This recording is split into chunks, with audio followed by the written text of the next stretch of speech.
Don't move a muscle, young man. I saw exactly what you did back there near the shelf. You think I'm stupid enough to believe you were just looking? I've been watching you since the moment you walked through those doors, circling the aisles like you're waiting for me to turn my back. You keep touching things you have no intention of buying, glancing around like you're planning to make a run for it. Don't try to act innocent now. I know that look and I've seen it too many times before. So, go ahead, tell me another lie while I decide whether to call security or have the police handle it. Because if you really think you can walk into my store, pocket something and get away with it, you've got another thing coming. Malik Turner froze, his hands still hovering over a bag of chips. The words hit him like cold water, sharp and humiliating. His voice caught for a second before he found it. Ma'am, I didn't take anything. I was just looking for.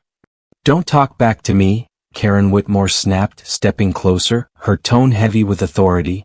She was a 52-year-old woman who carried herself like she owned the ground beneath her feet. Chin high, lips thin, eyes sharp with suspicion. She had the posture of someone used to being obeyed, and in her mind, that obedience came without question, especially from someone like him. Malik, a polite 16-year-old with quiet confidence and a thoughtful presence, stood still, not out of fear but disbelief. His upbringing had taught him patience, and his father's words always echoed in moments like this. Never let their anger decide who you are. He took a slow breath, trying to steady his tone. I paid for the drink already. I was going to grab one more thing. Karen folded her arms. Oh, I'm sure you were. That's what they all say when they get caught.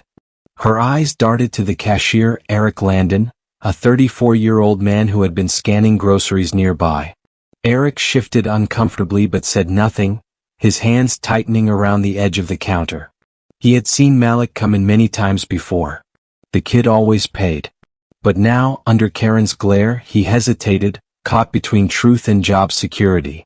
Check my receipt, Malik said quietly, his voice even though his chest tightened. It's in my pocket. Karen's laugh was short and cutting. Oh please. You probably printed that from somewhere else. I've been managing this store for 15 years, I can tell when someone's guilty.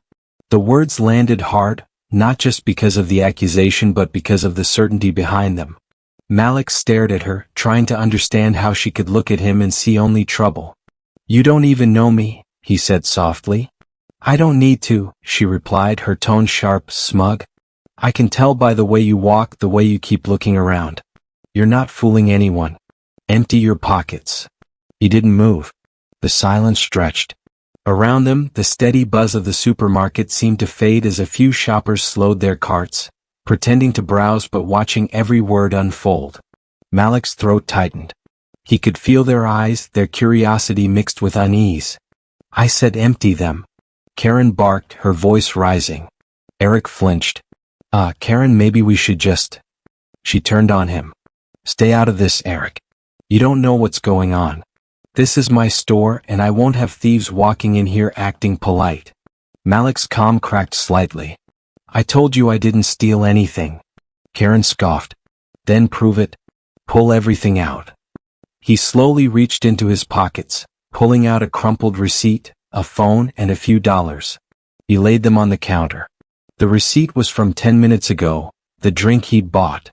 Eric glanced at it, recognizing the printout immediately. His mouth opened, but Karen's stare silenced him again. This could be fake, she said dismissively. Malik's voice grew quieter, steadier. You really think I'd go through all this trouble for a bag of chips? I think you people always find a way, she said under her breath, low but clear enough for the words to sting. Malik's jaw tightened. His heart pounded, not in fear but in anger restrained. You people? He repeated, his tone trembling with disbelief. Karen smirked, brushing it off. Don't play the victim, young man. You know exactly what I mean. At that moment, the tension in the store felt heavy, pressing against every pair of watching eyes. The whispering started quietly, two shoppers near the bakery aisle murmuring, another pretending to look at magazines while holding their phone low, recording. Malik's skin burned with humiliation. His voice was calm, but his pride was raw. Call security then, he said. Let's see how far you'll go to prove something that isn't true. Karen raised her chin. Gladly. She turned toward the service desk, gesturing sharply. Get the guard over here. A murmur spread through the crowd. Someone whispered, he's just a kid. Another voice answered, she's making a scene. Eric swallowed hard. His conscience screamed at him, but his job hung by a thread. He finally spoke up, hesitantly. Karen, he's been coming here for months. He always pays. I've seen him. Karen's eyes cut toward him, full of warning. Eric, do you want to keep your job? The words silenced him instantly. Malik looked at him, disappointment flickering in his eyes. It wasn't anger, just quiet sadness that someone could see the truth and still choose silence. A few seconds passed before the heavy door near the back opened. The security guard appeared, uncertain, eyes scanning the scene. Malik didn't flinch. He stood with quiet poise, shoulders squared, gaze steady. Then the sound of dress shoes echoed from the store entrance. A man stepped inside, tall, confident, wearing a charcoal suit that contrasted sharply with the fluorescent light.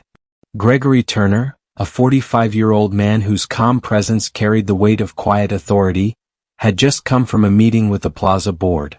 He paused when he saw the crowd. Karen turned, annoyed at the distraction. Sir, please stand back. Store business. But the moment Gregory's eyes found Malik, his composure shifted. Malik, he said, voice deep and controlled. Malik exhaled, relief flickering in his gaze. Dad. Karen froze. Her smile faltered. Your father?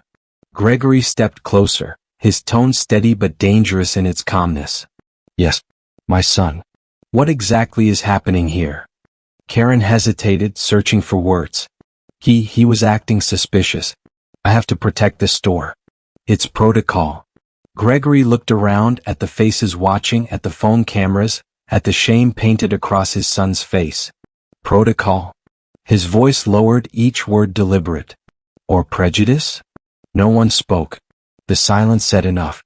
Karen straightened, forcing a professional tone. Sir, if you have a concern, I suggest you speak to management. Gregory's expression didn't change. I am management. In fact, I own the plaza this store operates in. Which means? He paused, letting the words land. You work for me. Karen's face drained of color. Eric blinked in shock. A few customers gasped softly. The guard took a step back, uncertain. Malik stood still, finally allowing himself to breathe. What would you do in a moment like this? When someone's dignity is stripped away before your eyes? Comment your thoughts below, and subscribe if you believe respect should never depend on skin color. Karen's breath hitched, her confidence faltering for the first time that afternoon. The color drained from her face, replaced by a nervous tremor in her voice. I didn't realize, she stammered, her hands fidgeting near her name tag. Mr. Turner, sir, I had no idea he was your son. Gregory's eyes didn't soften. You weren't supposed to know, he said quietly. You were supposed to treat him fairly. Malik stood beside his father, still silent, still calm. He wasn't smiling and he wasn't vengeful. He was just tired of how easily things like this happened, tired of being forced to prove his innocence in a world that doubted him on sight. Karen tried to gather herself, forcing an uneasy laugh. It's just a misunderstanding.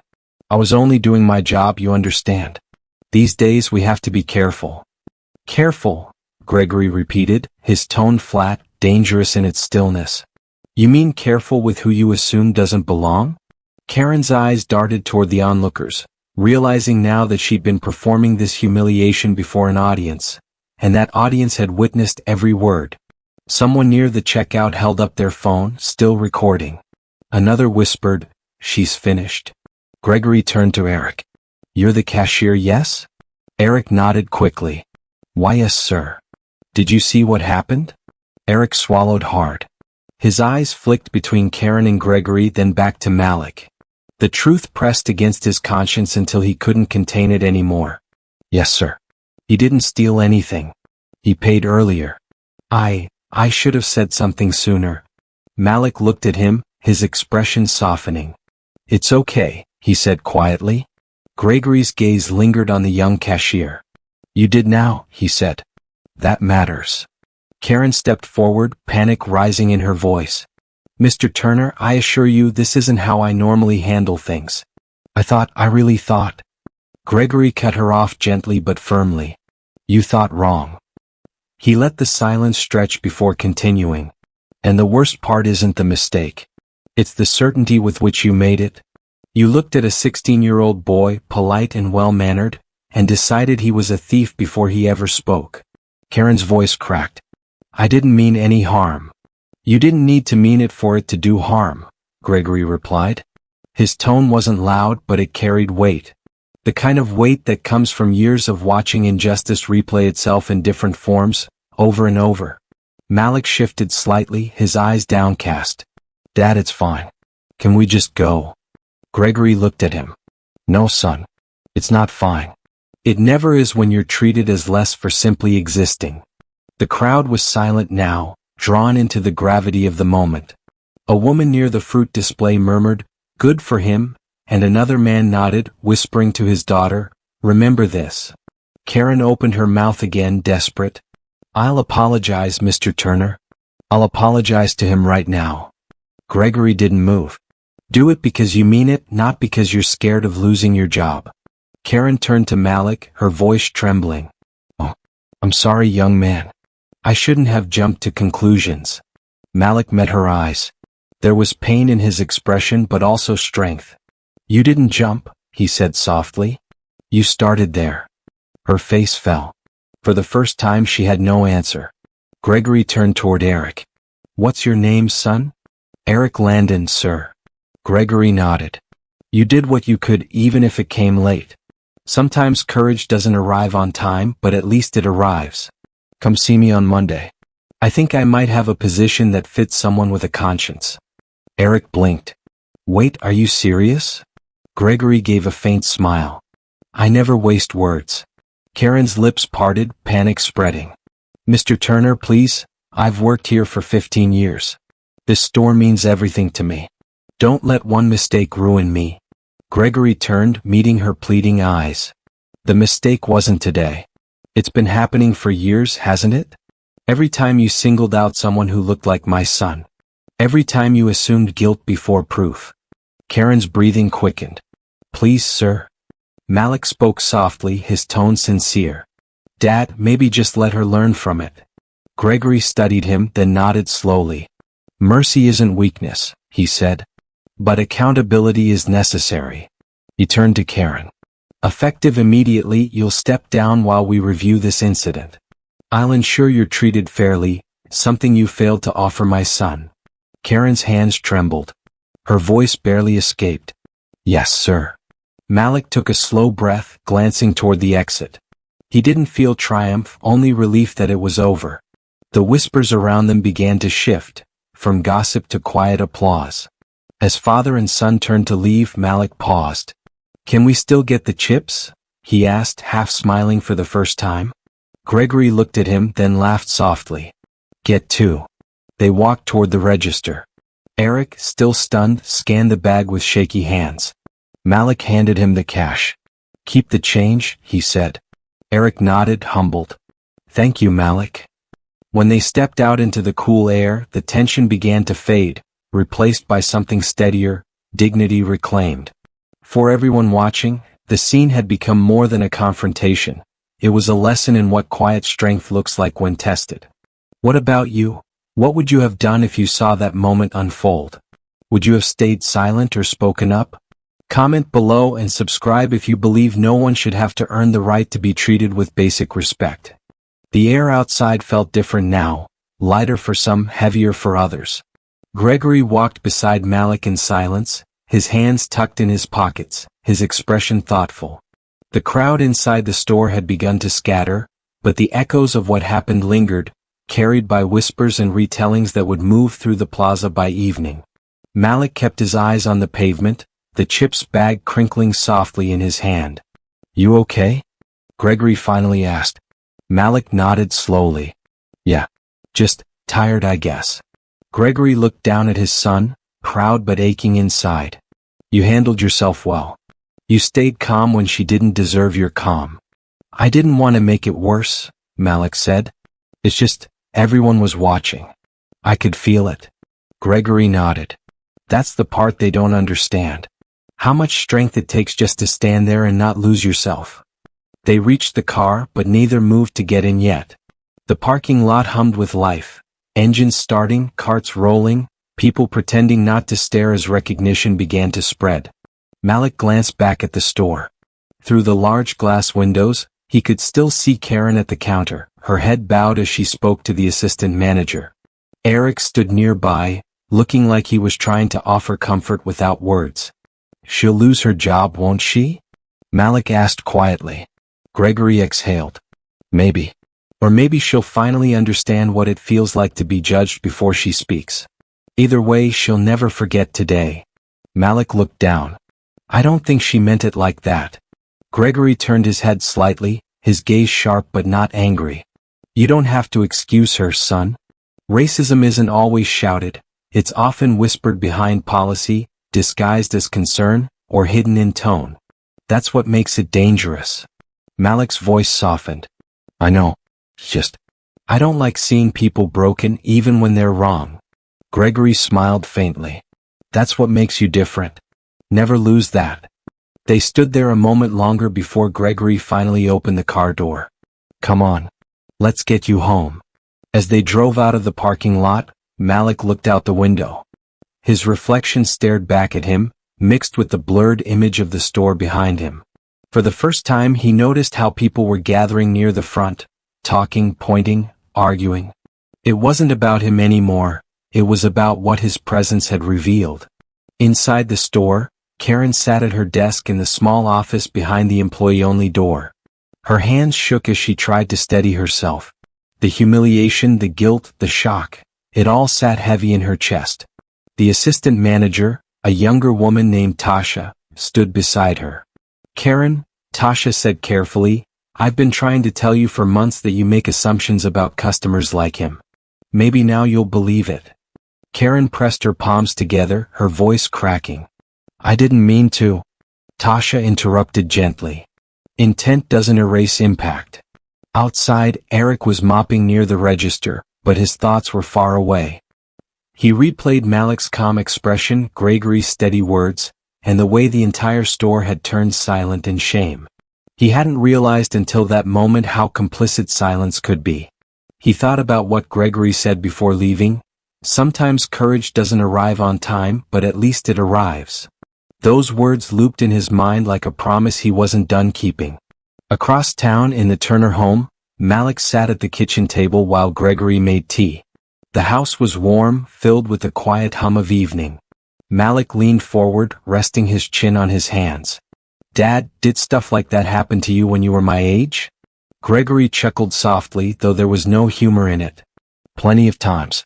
The difference is, back then no one had a camera to record it. And no one would have believed me if they did. Malik nodded slowly. You ever get used to it? No, Gregory said. You just learn how to walk through it without letting it change who you are. He set a cup in front of his son.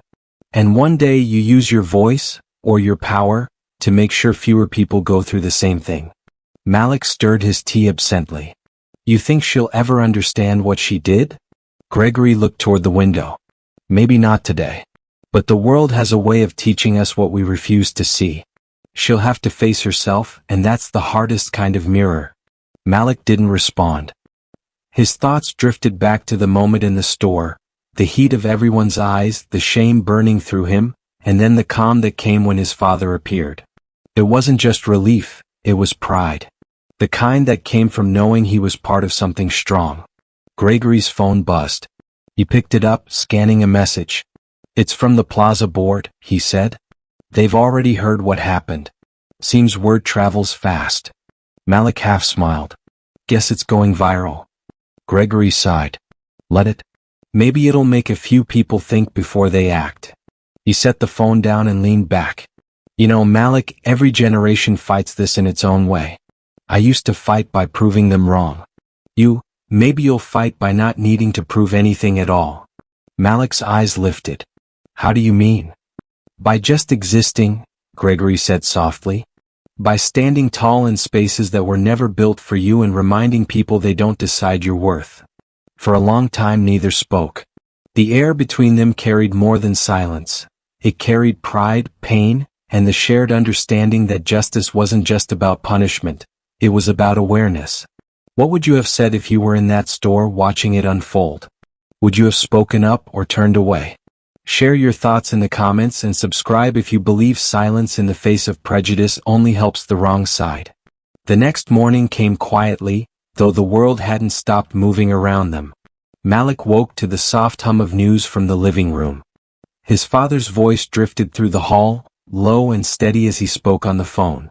The scent of coffee filled the air, grounding everything that had felt so chaotic the day before. He walked in to find Gregory standing near the window, phone pressed to his ear, a thoughtful expression shadowing his face. "Yes, I've seen the video," Gregory was saying. "No, I didn't release it. Someone in the store must have. But maybe it's for the best." He paused, listening. If people are finally having conversations, let them. When he hung up, he turned and noticed Malik. "Morning," he said with a faint smile. "Sleep any?" "Not much," Malik admitted. "I kept seeing it. The way everyone looked at me." Gregory nodded. "That kind of stare doesn't leave you overnight." Malik sat down on the couch, the morning light washing across his face. "It's all over the internet, isn't it?" Gregory hesitated. "Yes. It spread fast. Some people are angry at her. Others are defending her, saying she was just doing her job." Malik looked down. "Figures." Gregory walked over and sat beside him. "You can't control what they say. But you can control what you stand for." "Yeah, but I didn't do anything special," Malik said. "I just stood there." His father's gaze softened. "Sometimes dignity is the loudest kind of protest. You didn't raise your voice, but the world heard you anyway." There was a knock at the door. Malik looked up, surprised. Gregory opened it to find Eric standing on the porch, holding a small envelope. He looked nervous but determined. "Mr. Turner," Eric said, "I wanted to thank you for what you said yesterday." Gregory stepped aside. "Come in, Eric." Eric entered, still gripping the envelope. "I've been thinking about it all night. I didn't sleep much either. I realized how easy it is to just stand there and let things happen because you're scared. I should have spoken sooner." Malik gave a small nod. "You did when it mattered most." Eric shook his head. "No. I want to make it right. I talked to some of the staff this morning. Half of them have seen her do it before. Not just with you, other customers too. People who didn't look like her. I think the store deserves better than that." He handed Gregory the envelope. "That's my written statement. I already sent one to corporate." Gregory took it, his expression unreadable. "That's a brave thing to do, Eric. It takes integrity to admit silence and turn it into action." Eric's voice cracked a little. "Honestly, I just kept thinking about your son. How calm he was when she accused him. I'd never have handled it that way." Malik smiled faintly. "It wasn't easy." Gregory stood, setting the envelope on the table. "Change never is. But what you did today. That's what it looks like when someone decides they're done being part of the problem." Eric exhaled, some of the weight lifting from his shoulders. "I don't know if they'll fire her or not. But I know she won't forget this. None of us will." When he left, Malik leaned back against the couch, quiet again. "Do you think she'll hate me now?" Gregory shook his head. "Maybe at first. People don't like facing themselves. But hate has a short life when it's held against the truth." Malik looked thoughtful. "I still wish it hadn't happened in front of everyone." Gregory smiled gently. "Sometimes the lesson needs an audience." Later that afternoon they drove back to the plaza. Gregory had a meeting with the board to review the incident, and Malik went along though he wasn't sure why. When they pulled into the lot, he noticed people looking at them differently this time, not with suspicion but with a kind of cautious respect. Inside the boardroom the air was formal. A few executives were already seated. Gregory greeted them with his usual calm professionalism, but Malik could tell he was still carrying the weight of what had happened. One of the board members, a gray-haired man in a navy suit, spoke first. "Gregory, we've seen the footage. It's gone viral and there's already public interest. News outlets have been calling. We want to know your next step." Gregory folded his hands on the table. My next step, he said slowly, isn't about revenge. It's about reflection. We can't claim to value community if we tolerate prejudice in the spaces we build. Another member nodded. The store's management is requesting guidance. How do you want to proceed with the employee?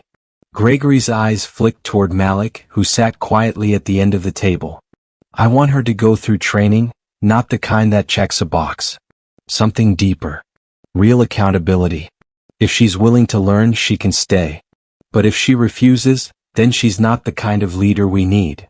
The board members exchanged looks. One of them said, That's generous, considering the circumstances. Gregory's voice was steady. It's not generosity. It's an opportunity for change. The goal isn't to destroy people, it's to make them see. When they left the meeting, Malik followed his father out to the Plaza walkway. You're really giving her another chance? He asked. Gregory nodded. Everyone deserves one. Even the people who forget that others do too. Malik thought for a long moment. I guess that's fair. They walked together past the storefronts, the world still moving around them, unaware that something profound had shifted just a day before. What about you? Gregory asked suddenly. How are you feeling now? Malik shrugged. Still angry a little. But not the kind that makes me want to fight. Just the kind that makes me want to do something better. Gregory smiled, a slow, proud smile.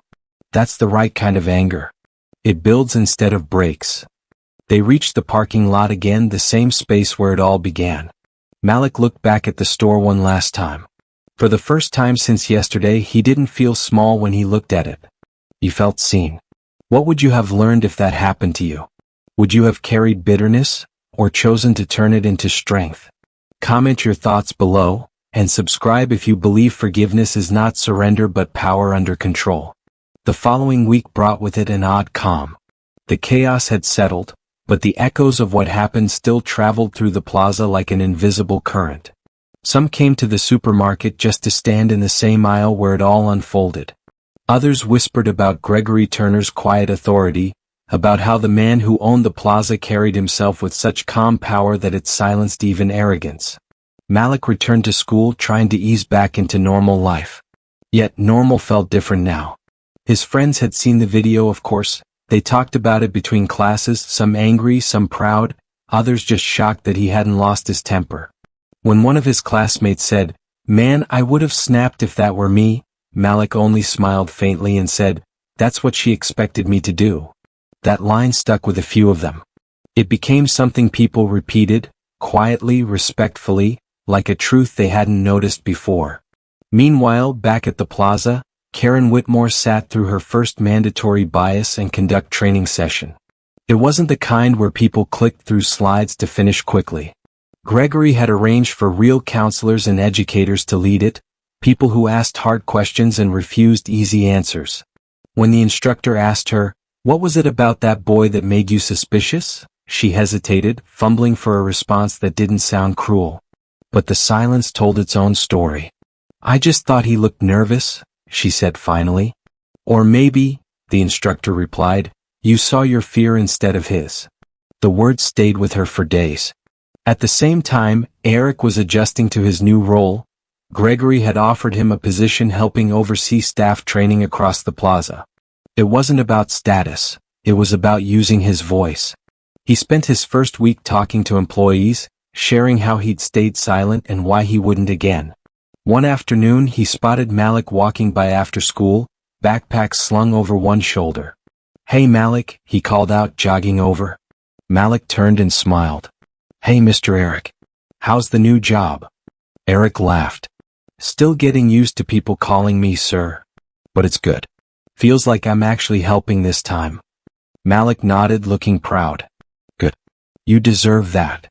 Eric hesitated before saying, "You know, that day in the store, I think you taught me more about strength than any training video ever could." Malik's brow lifted slightly. "I didn't say much." "That's exactly it," Eric said. "Sometimes silence isn't weakness. It's control. You held your peace while she lost hers. People noticed that." Malik smiled, his tone light but meaningful. "Guess we both learned something." As they talked, Karen walked out of the store, her pace slower than usual. She saw them but didn't look away this time. Instead, she walked toward them. Eric glanced at Malik, uncertain. When she reached them, she paused, visibly gathering herself. "Malik," she said quietly, "I don't expect you to forgive me. I just wanted to tell you. I'm still learning. I didn't realize how many of my decisions came from fear instead of fairness. I don't know if I can ever undo that day, but I can make sure it doesn't happen again." Malik looked at her carefully. Her voice wasn't defensive now, it carried exhaustion, honesty, and something close to humility. "People can change," he said softly. "Just make sure it's for the right reason." Karen nodded. "That's the plan." She turned to Eric. "And thank you for speaking up." He shrugged lightly. "Took me long enough." As she walked away, Malik watched her go, not with anger but with quiet acceptance.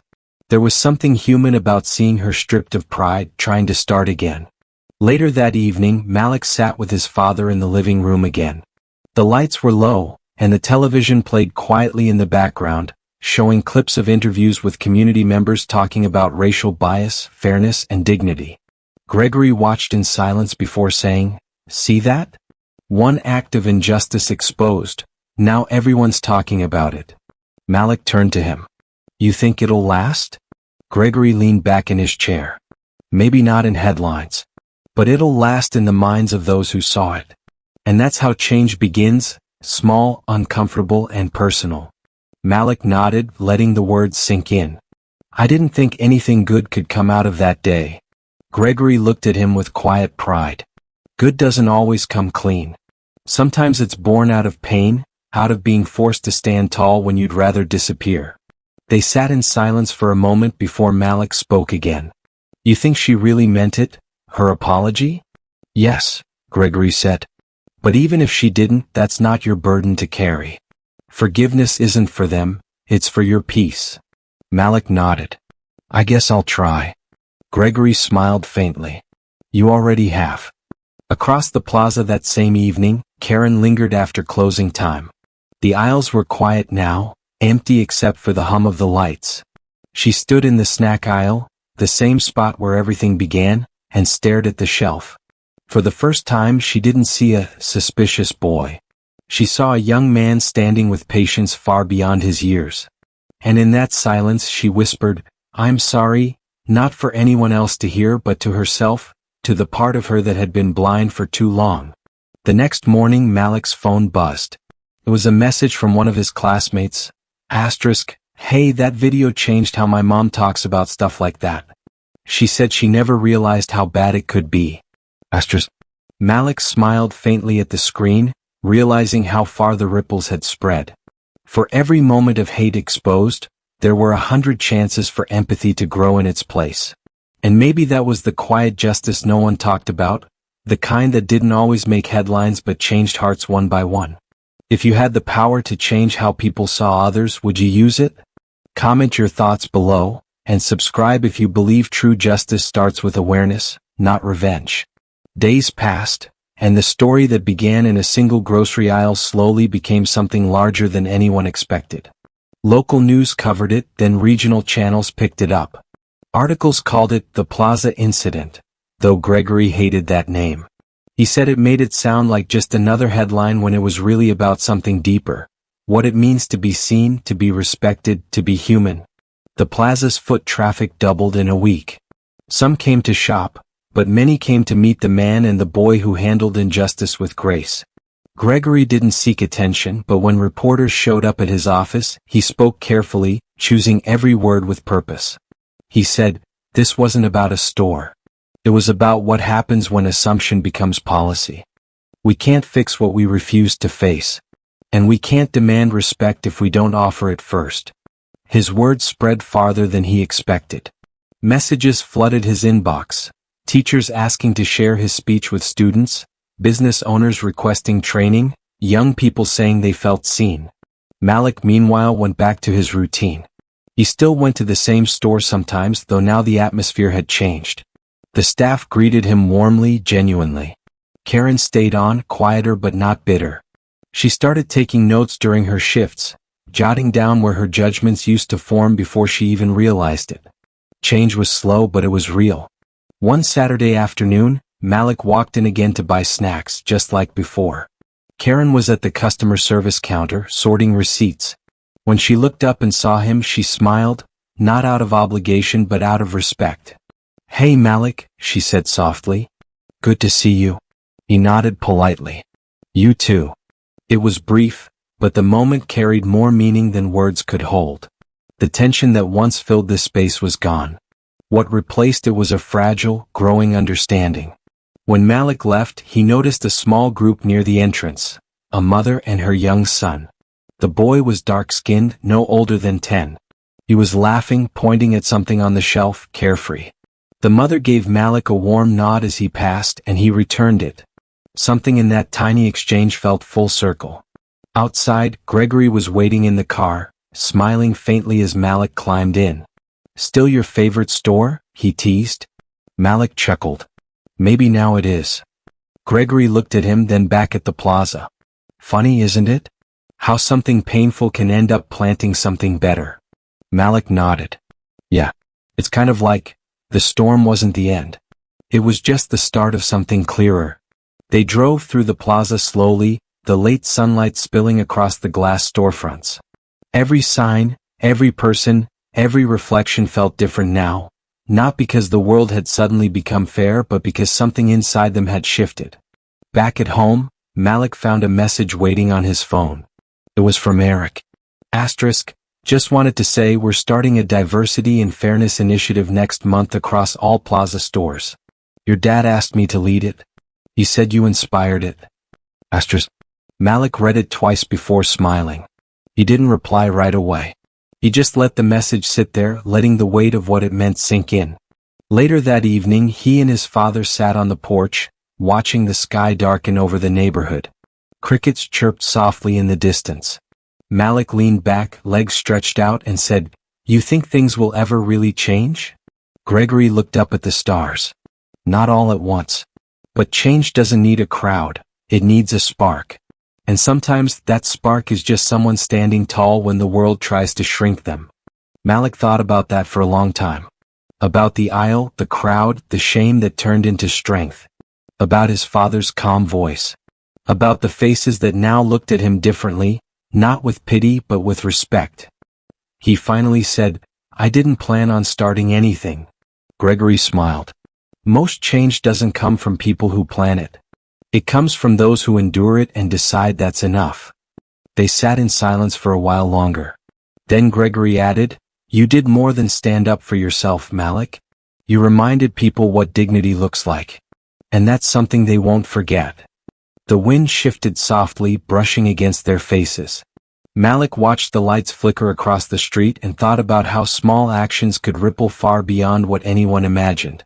Maybe that was justice, not punishment but awakening. If you were in Malik's place, would you have stayed calm or spoken out? Which takes more strength, holding your peace or demanding it?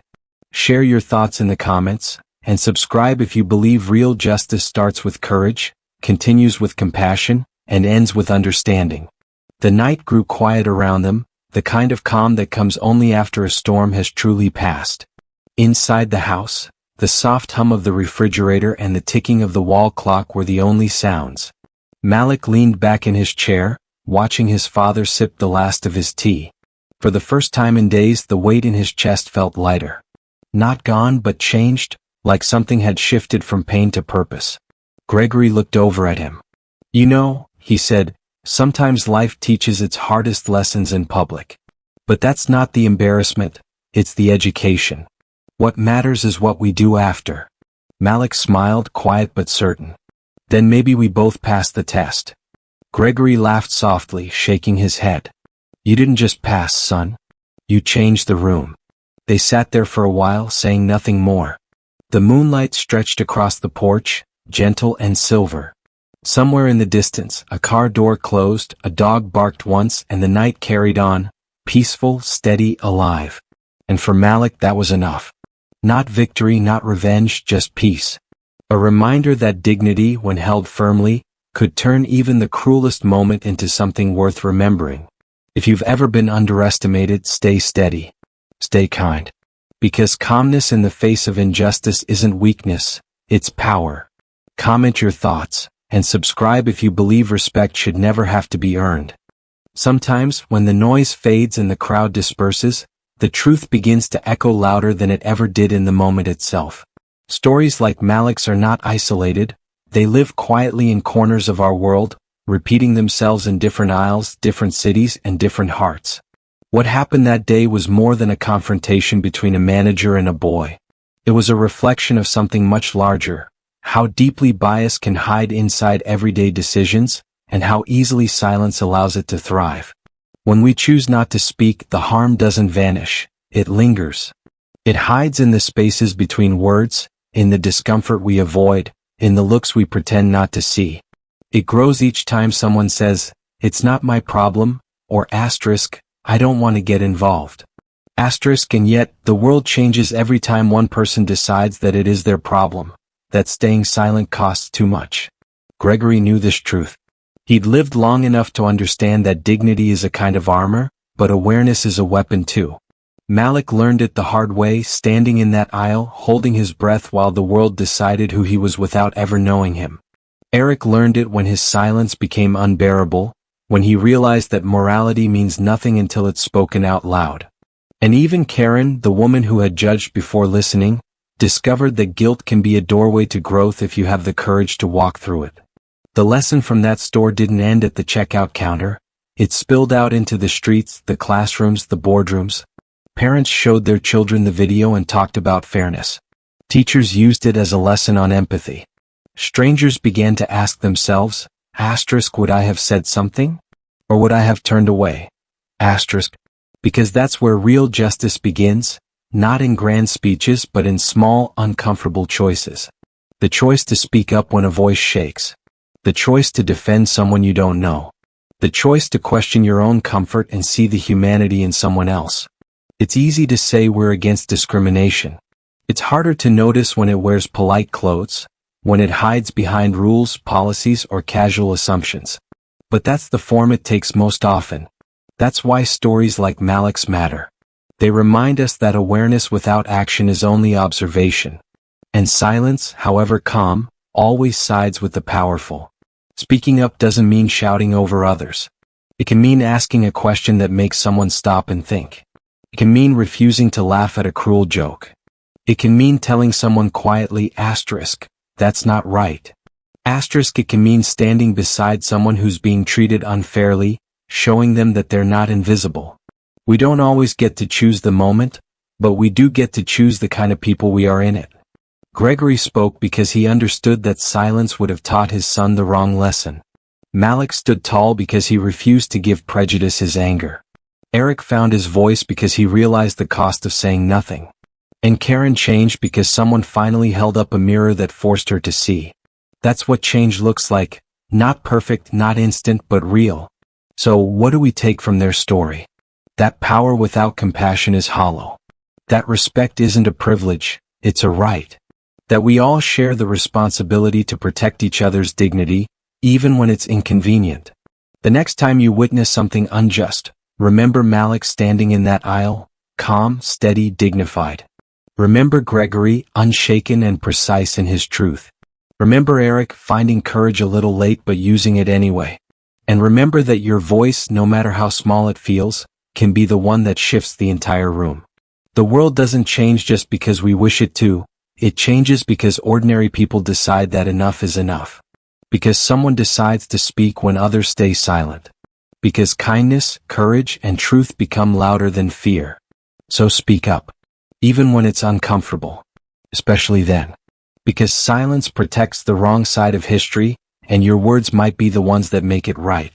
If you've ever stayed quiet when you knew something was wrong, let this be your reminder. You have power. You have influence. You have a voice. Use it, not to argue but to uplift. Not to divide but to remind the world what fairness feels like. Because justice doesn't begin in courtrooms or headlines, it begins in hearts. It begins in grocery aisles, in classrooms, in small choices. And it begins with people like you deciding that silence will no longer be an option.